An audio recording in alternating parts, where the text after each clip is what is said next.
So here we can see that sequence of events written, drawn visually. And you can see here that we have World War I. I'll just highlight it here. World War I.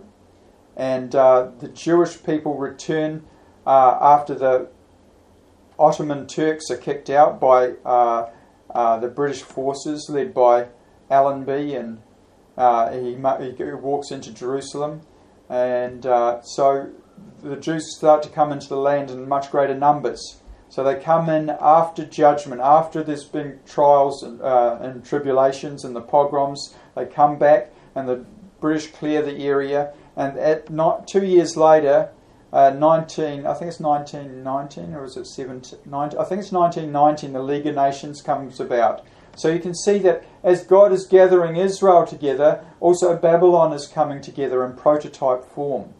And then we have in World War II, after the destruction of the Holocaust, we have the Jews coming in much greater numbers, and the state of Israel is formed. Still not under the Torah, but they're coming into the land physically. And we have the United Nations coming about. Again, a greater, a bigger form of the League of Nations, if you like, another prototype of Babylon. And at the same time, the World Council of Churches comes together, and all these world governing bodies start to come together. Okay, so as the light is coming together, the darkness is coming together. And here we have World War III, the return of the 10 lost tribes. And Babylon, last days Babylon comes together as per the prophecy in Zephaniah chapter 5. Wickedness comes back to the land. And if you read Zephaniah 5, wickedness comes back to the land of Shinar. She goes there with rapidity. There's the aspect of travel, of flight. And you may find that Babylon is a last day spaceport. And that's when we have all the anarchy, the Anunnaki, the giants, the Nephilim. That's when all of this starts to come about. We see all of this start to manifest.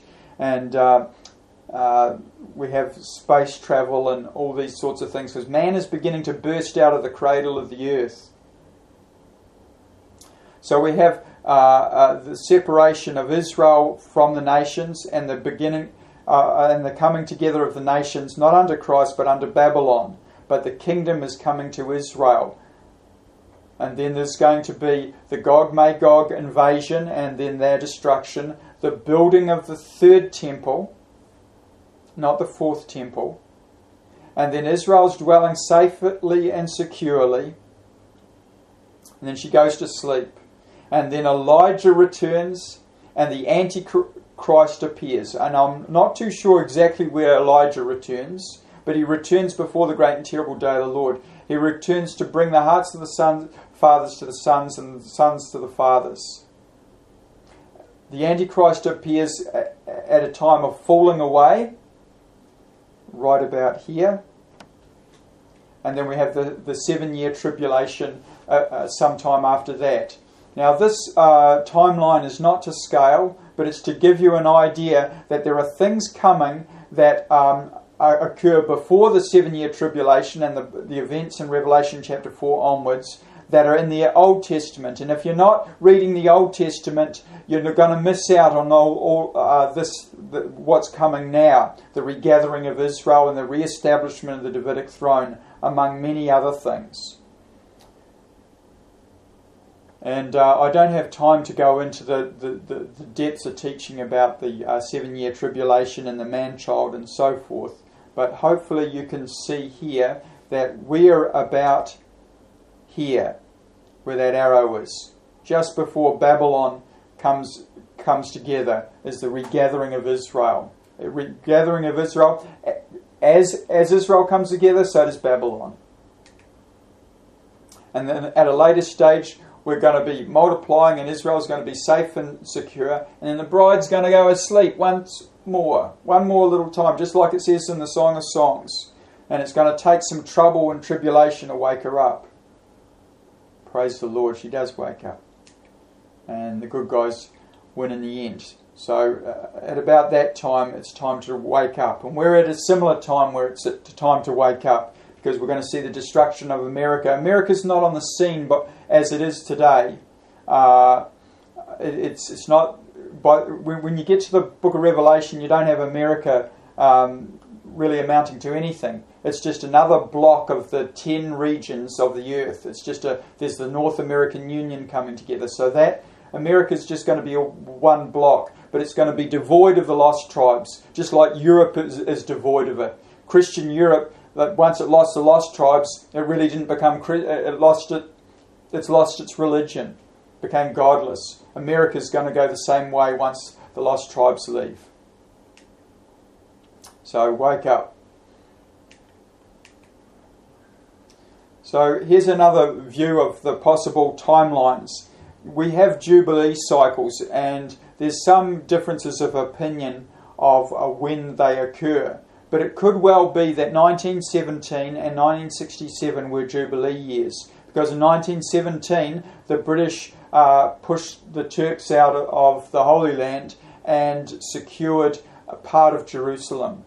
And the Jews started coming in much greater numbers. And in 1967, we had the Six-Day War and the liberation of all of Jerusalem, and it's now all under Israel control. Although they've still got a lot of Muslim Arabs that hate Israel and hate Christ, and they're living in East Jerusalem. Thankfully, there are Palestinians that do embrace Yeshua and are at friendly terms with the Jews. And Palestinians, like anybody else, can stay in Israel if they're willing to obey the God of Israel. But if they're going to follow false prophets named Muhammad or anybody else, and false gods named Allah, then they can't stay in the land. So it may be that in 2017 or thereabouts, we have the return of the lost tribes. And we may have some terrible turmoil coming very, very shortly in 2014 and 15. And we'll look at that shortly. We've got some blood moons that are coming, some eclipses that may herald terrible times of judgment because they occur during Hebrew feast days. We'll find out. But there will be at least 50 years between the regathering of Israel to the land and the establishment of the Davidic throne, the house of David, David's fallen tabernacle, and the return of Yeshua. And I know this may rock a lot of people's boats, but there's a great deal of prophecy to be fulfilled, and Yeshua will return on a Jubilee year, or thereabouts. And Jubilees only occur every 50 years.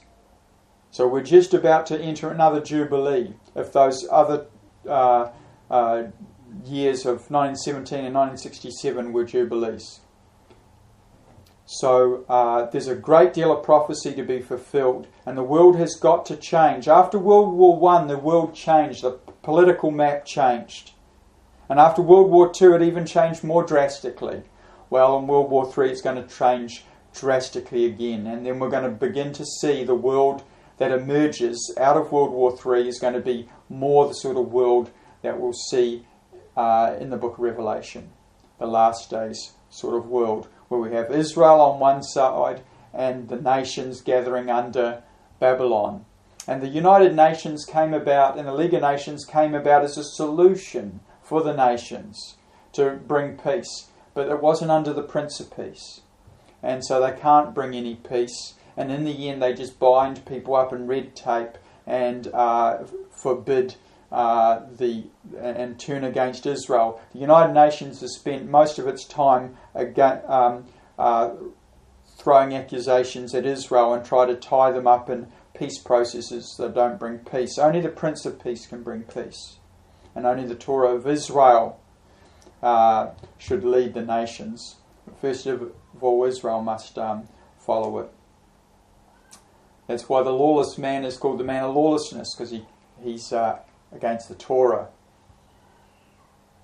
The solar and lunar eclipses of 2014 to 2015 perhaps herald a time of judgment that we're just about to enter into, because we have blood moons, that's eclipses of the moon, occurring during Passover in 2014 and in Sukkot of 2014.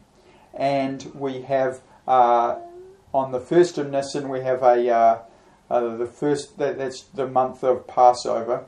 In 2015, we have a eclipse of the sun, which may herald judgment of the nations.